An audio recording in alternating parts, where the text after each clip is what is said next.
আলোকে কিছু কথা আরজ করব। ওয়ামা তৌফিক ইল্লা বিল্লাহ। বছরের 11 মাসে আমাদের আমল এবং ইবাদতের যেটুকু ঘাটতি হয়, যেটুকু ত্রুটি বিচ্যুতি থাকে, সেই ইবাদত এবং নেকামলের ত্রুটি বিচ্যুতি এবং ঘাটতি পোষায় নেওয়ার জন্য রমাদান হলো আমাদের জীবনের সবচেয়ে বড় এবং সুবর্ণ সুযোগ।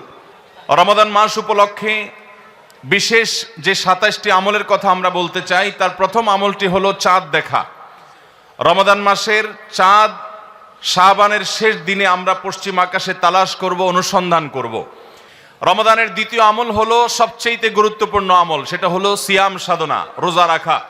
প্রত্যেক প্রাপ্তবয়স্ক সুস্থ মস্তিষ্ক সম্পন্ন নারী এবং পুরুষ তিনি যদি মুসলমান হয়ে থাকেন, তাহলে সেক্ষেত্রে তার উপরে আল্লাহ রাব্বুল আলামিন রমাদানের দিনের বেলায় রোজা রাখা, সিয়াম সাধনাকে ফরজ করেছেন। প্রত্যেক প্রাপ্তবয়স্ক মুসলিম নারী এবং পুরুষ যদি সুস্থ সবল হয়ে থাকেন, আল্লাহ রাব্বুল আলামিন এই ফরজটাকে পালন করতে হবে। আল্লাহ বলেছেন, কুতিবা আলাইকুমুস সিয়াম, তোমাদের উপরে রোজা রাখাটাকে ফরজ করা হয়েছে।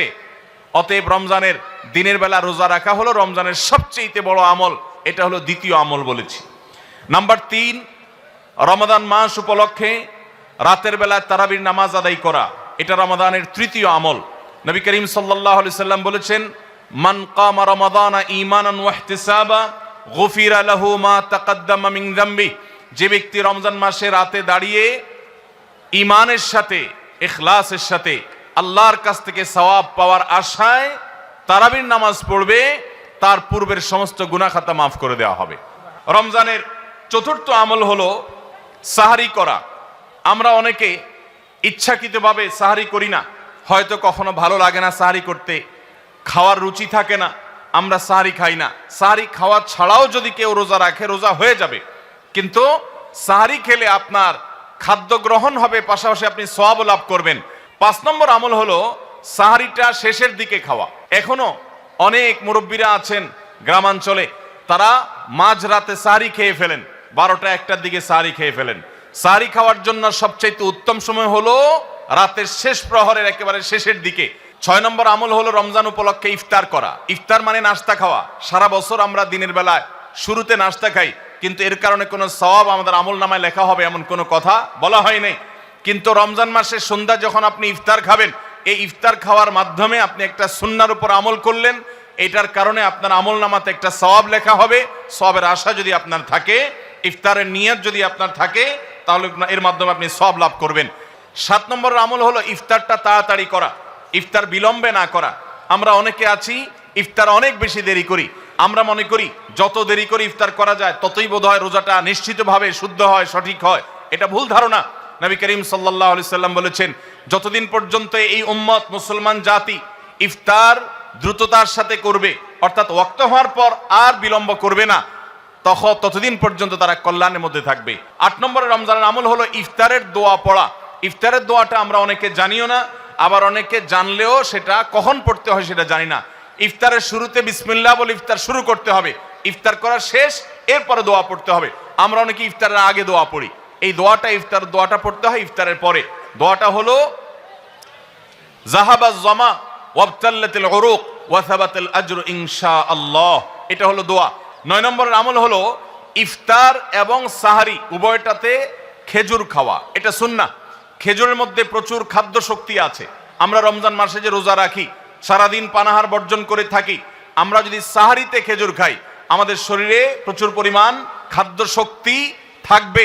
10 নম্বরের রমজানের আমল হলো দিনভর বেশি বেশি দোয়া করতে থাকা। ভাইরা আমার, রোজাদার ব্যক্তির দোয়া আল্লাহ রাব্বুল আলামিন ফিরিয়ে দেন না। রোজাদার ব্যক্তি দিনভর আল্লাহর কাছে দোয়া করতে থাকলে সে দোয়া কবুল হয়। নবী করিম সাল্লাল্লাহু আলাইহি সাল্লাম বলেছেন যে কয়েক ব্যক্তির দোয়া ফেরত দেওয়া হয় না, এর ভিতরে একজন হলেন আস-সাইমু হাত্তা ইফতির। রোজাদার ব্যক্তি ইফতার করা পর্যন্ত তার দোয়া কবুল হতে থাকে।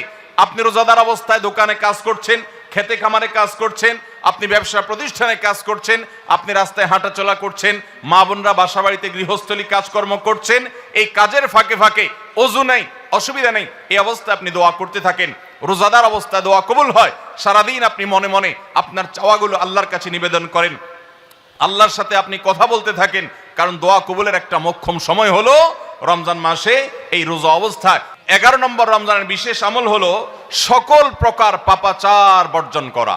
কারণ রমজানের রোজার উদ্দেশ্যই হলো আমরা যেন পাপাচার বর্জন করতে পারি। 12 নম্বর আমল হলো পাপাচারের মধ্যে আবার বিশেষ করে মিথ্যা কথা, মিথ্যা কাজ, প্রতারণা 2 নম্বরই, এগুলো পরিহার করে চলা। এগুলো অন্য সময় তো পরিহার করতেই হবে, রমজানে আরো বিশেষ গুরুত্বের সাথে পরিহার করতে হবে। বুখারীর হাদিসে আসছে, নবী করিম সাল্লাল্লাহু আলাইহি সাল্লাম বলেছেন, মাল্লাম ইয়াদা কাওলাজ জুরি ওয়াল আমাল বিহি ফালাইসা লিল্লাহি হাজা আন ইয়াদা তাআমাহু ওয়া শারাবা। যে ব্যক্তি মিথ্যা কথা, মিথ্যা কাজ এগুলো ছাড়লো না, সেই ব্যক্তির উপবাস থাকায় আল্লাহর কোনো ঠেকা পড়ে নাই। অর্থাৎ তার এই রোজা থাকাটা উপোস থাকা ছাড়া কিছুই নয়। 13 নম্বর আমল হলো স্পেশালি ঝগড়াঝাটি থেকে বিরত থাকা। 14 নম্বর বিশেষ আমল হলো সাধারণ যত আমল আছে, সাধারণ যত ভালো কাজ আছে, সেই ভালো কাজগুলো এই মাসে সবচেয়ে বেশি গুরুত্বের সাথে করা। কারণ আপনারা জানেন, নবী করিম সাল্লাল্লাহু আলাইহি সাল্লাম বলেছেন, রমজানের শুরুর দিকে আল্লাহর পক্ষ থেকে এক ফেরেশতা ঘোষণা দিতে থাকে, ইয়া বাগিয়াল খায়র আকবিল। তোমাদের মধ্যে কেউ কি কোনো কল্যাণের পথে চলতে চায়, এমন কোন মানুষ আছে যে কল্যাণকামী, যে ভালো কাজ করতে চায়, তাহলে সে যেন অগ্রসর হয়। কারণ ভালো কাজ করার মৌসুম এসেছে, সময় এসেছে, সুবর্ণ সুযোগ এসেছে। এটা আমল করার সময়, এটা নিজের আমল নামার শূন্য স্থানগুলো পূরণ করার সময়, এটা জান্নাতের পথে এগিয়ে যাওয়ার সময়। অতএব যত নেক আমল আছে, সেটা যেই ধরনেরই হোক না কেন, সকল ভালো কাজ সবচেয়ে বেশি করতে হবে এই রমজান মাসে। 15 নম্বর আমল হলো খুব গুরুত্বের সাথে ইস্তেগফার করা, আল্লাহর কাছে গুনাহ মাফ চাওয়া। এটা হলো 15 নম্বর আমল, যে গুনাহগুলো মাফ করাবো, জাহান্নাম থেকে মুক্তির পরোয়ানা দেয়া হয়, সেটি আমার নামটা যেন সেই তালিকায় যায়, সেই চেষ্টা আমরা করব প্রতিদিন। 16 নম্বর রমজানের বিশেষ আমল হলো রোজাদারকে ইফতার করানো। নবী করিম সাল্লাল্লাহু আলাইহি সাল্লাম বলেছেন, মান ফাত্তারা সাইমান ফালাহু মিসলু আজরিহি মিন গায়রি আন ইউনকাসা মিন আজরিহি শাইআ। যদি কেউ কোনো রোজাদারকে ইফতার করায়, আল্লাহ রাব্বুল আলামিন ওই রোজাদারের রোজার কারণে তিনি যে সওয়াব পেয়েছেন তারটা তিনি পাবেন, অতিরিক্ত বোনাস হিসেবে যেই লোকটা ইফতার করালো রোজাদারকে, আল্লাহ তাআলা তাকে সমপরিমাণ সওয়াব দান করবেন। 17 নম্বর রমজানের স্পেশাল আমল হলো যে রমজানে বিশেষ গুরুত্বের সাথে কোরআন তেলাওয়াত করা। কারণ রমজান মাসের পরিচয় দিতে গিয়ে আল্লাহ তাআলা কোরআনে বলেছেন, শাহরু রমাদান আল্লাযী উনজিলা ফীহিল কুরআন। রমজান এমন মাস যে মাসে কোরআন নাজিল করা হয়েছে। এই কোরআন দিয়ে রমজানকে আল্লাহ পরিচয় দিয়েছেন। রমজান মাসের মর্যাদাই হয়েছে কোরআনের কারণে। এই জন্য কোরআনের সাথে রমজানে বেশি সময় কাটাতে হবে। কোরআনের হালাকা করবেন, কোরআনের মজলিস করবেন, কোরআন শিক্ষার আসর করবেন, ইমাম সাহেব মুয়াজ্জিন সাহেবকে দিয়ে প্রতিটা মসজিদে মসজিদে মুসল্লিরা কোরআন শুদ্ধ করবেন, বিশুদ্ধ করে তেলাওয়াত করবেন। কোরআন প্রতিদিন একটু একটু করে তেলাওয়াত করবেন। সম্ভব হলে গোটা রমজানে কমপক্ষে একটা বার কোরআন পড়ে শেষ করবেন। 18 নম্বর আমল হলো কোরআন তেলাওয়াত করার আমল। আমরা সবাই জানি, কিন্তু কোরআন রমজান মাসে নবী করিম সাল্লাল্লাহু আলাইহি সাল্লাম শোনাশুনি করতেন, এটা আমরা অনেকে জানি না। জিবরিল আলাইহিস সালামের সাথে নবী করিম সাল্লাল্লাহু আলাইহি সাল্লাম কোরআন শোনাশুনি করতেন। তিনি জিবরিলকে শোনাতেন, জিবরিল তাকে শোনাতেন।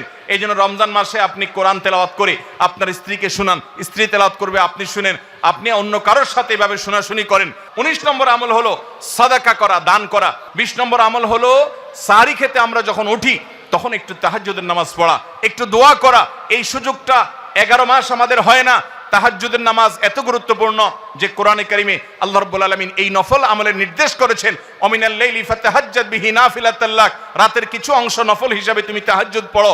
ভাইরা আমার, 5 ওয়াক্ত নামাজের জন্য ডাকে মুয়াজ্জিন আজানের মাধ্যমে, আর তাহাজ্জুদের জন্য ডাকেন স্বয়ং আল্লাহ রাব্বুল আলামিন। 21 নম্বর আমল হলো আল্লাহ যাদেরকে সামর্থ্য দিয়েছেন তারা ওমরা করবেন। রমজানে ওমরার ফজিলত হলো, নবী করিম সাল্লাল্লাহু আলাইহি সাল্লাম বলেছেন, ওমরাতুন ফি রমাদান তাআদিলু হাজ্জা।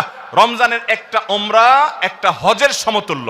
22 নম্বর আমল হলো রমজানে দিনের বেলা রোজা রেখে বেশি বেশি মেসওয়াক করবেন। আমরা অনেকে এটা জানি না যে রোজা রেখে মেসওয়াক করা যায়। আমরা বরং অনেকে মেসওয়াক করি না যে রোজা দুর্বল হয় কিনা। অথচ আম্মাজান আয়েশা রাদিয়াল্লাহু তাআলা আনহা বলেছেন যে আমি নবী করিম সাল্লাল্লাহু আলাইহি সাল্লামকে রমজান মাসে রোজা রেখে এত বেশি পরিমাণে মেসওয়াক করতে দেখেছি যে গুণে শেষ করা যাবে না। এই জন্য রমজান মাসে আপনার পকেটে মেসওয়াক থাকতে হবে। 23 নম্বর আমল হলো রমজানের শেষ 10টা দিন ইতিকাফে বসে যাওয়া। যাদের তৌফিক আছে মসজিদে ইতিকাফে বসে যাবেন। 24 নম্বর আমল হলো রমজানের শেষ দশকে বেশি বেশি ইবাদত করার চেষ্টা করা। বুখারী শরীফে আসছে নবী করিম সাল্লাল্লাহু আলাইহি সাল্লাম সম্পর্কে আম্মাজান আয়েশা বলেছেন, ইদা দাখালাল আশর, রমজানের শেষ 10 দিন যখন শুরু হতো তখন নবী সাল্লাল্লাহু আলাইহি সাল্লাম কি করতেন? আইকাজ আহিয়া লাইলা, সারা রাত আর ঘুমাতেন না। শেষ 10 দিন সারা রাত ঘুমাতেন না। ওয়াসাদ্দা মিজারা, কোমর বেঁধে নিতেন। ওয়াইকাদা আহলা, এবং তার পরিবারকে তিনি জাগিয়ে তুলতেন।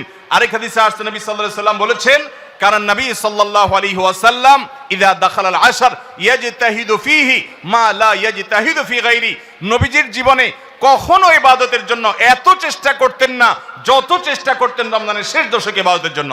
25 নম্বর আমল হলো লাইলাতুল কদর তালাশ করা। নবী করিম সাল্লাল্লাহু আলাইহি ওয়াসাল্লাম বলেছেন, তাহাররু লাইলাতুল কদর ফিল ভিত্রি মিনাল আশরিল আওয়াখির মিন রমাদান, তোমরা রমজানের শেষ দশকের বেজোড় রাতগুলোতে লাইলাতুল কদর বেশি বেশি করে তালাশ করো। বেজোড় রাতগুলোতে বেশি বেশি, শেষ দশকের প্রত্যেক রাতেই জেগে জেগে ইবাদত করা কদর হতে পারে সে আশায়। কদরের একটা রাত যদি ইবাদত করতে পারেন আপনি, তাহলে 1000 মাস ইবাদতের চাইতে বেশি উত্তম হবে, আপনার আমলনামাতে সওয়াব বেশি জমা হবে। 25 নম্বর আমল হলো লাইলাতুল কদর তালাশ করা শেষ দশকের সবগুলো রাতে, সম্ভব না হলে বেজোড় রাতে। আল্লাহ আমাদেরকে তৌফিক দান করুন। আর 26 নম্বর আমল হলো লাইলাতুল কদর যদি আমরা পেয়ে যাই, মনে হয় যে এটা লাইলাতুল কদর হতে পারে, তাহলে একটা বিশেষ দোয়া পড়া। দোয়াটা হলো আল্লাহুম্মা ইন্নাকা আফুউন তুহিব্বুল আফওয়া ফাআফু আন্নি, হে আল্লাহ আপনি ক্ষমাশীল, আপনি ক্ষমা করতে ভালোবাসেন, পছন্দ করেন, আপনি আমাকে ক্ষমা করুন। এই দোয়াটা পড়বো তো ইনশাআল্লাহ। 27 নম্বর এবং সর্বশেষ আমল হলো রমজানের শেষে ঈদের চাঁদ দেখা যাওয়ার পর অথবা ঈদের চাঁদ দেখা যাওয়ার একদিন আগেও করা যায় ফিতরা আদায় করা, গরিবদের বাসায় খাদ্য পৌঁছে দেওয়া। এটা কেন করব? নবী করিম সাল্লাল্লাহু আলাইহি সাল্লাম বলেছেন, যাকাতুল ফিতরে তুহরাতান লিস-সাইমি আনিল লাগবি ওয়ার রাফাস ওয়া তু'মাতাল লিল মাসাকিন। ফিতরা এটা হলো দুইটা উদ্দেশ্যে, এক হলো রোজা রেখে আমাদের যে ছোটখাটো ভুল ত্রুটি হয়, অনর্থক কথা হয়ে যায়, এগুলো থেকে রোজাটাকে পরিচ্ছন্ন করার জন্য সদকায়ে ফিতর বা আমরা যে ফিতরা দেই এটা ভূমিকা রাখে, এটা কার্যকর হয়, আমাদের রোজাকে ত্রুটিমুক্ত করে দেয়, রিফাইন্ড করে দেয়। আর দ্বিতীয়ত হলো ঈদের দিন গরিব